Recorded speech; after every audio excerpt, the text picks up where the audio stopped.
bowled out. The big Diesel surveyed the shed. "Not bad," he said. "I've seen worse. At least you are all clean." The engines gaped. "It's not your fault," he went on, "but you're all out of date. Your controller should scrap you and get engines like me. A fill of oil, a touch on the starter, and I'm off with no bother, no waiting. They have to fuss around you for hours before you're ready."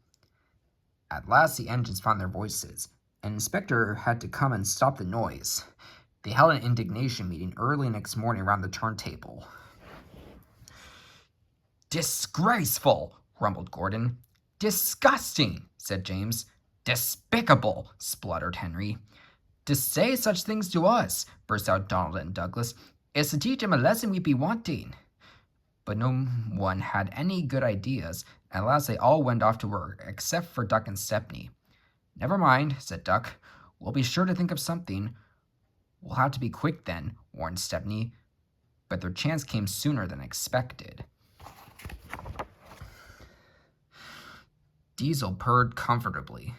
He was being warmed up well before time. An inspector watched a fitter making adjustments. The wind tugged at the inspector's hat. The fitter replaced the air intake cover. "Okay, mate," he said. Diesel saw his coaches waiting at the platform. He rolled off proudly towards them. "Look at me, Duck and Stepney," he purred. "Now I'll show you something." He advanced a few yards, then suddenly he coughed, faltered, choked, and stopped. The inspector, meanwhile, had seen nothing of this. He was looking for his hat. "Can we help you at all?" asked Duck and Stepney sweetly.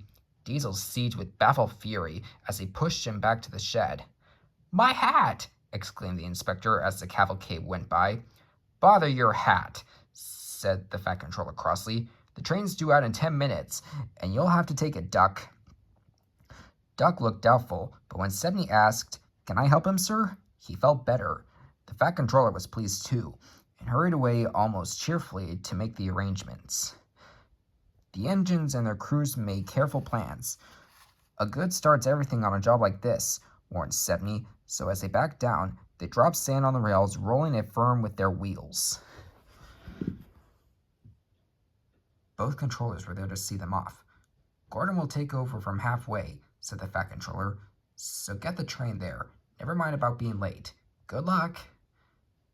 "Don't worry, sirs," smiled Stepney. "We'll get there and be early too." They stood waiting, sizzling with excitement, ready and eager to be off.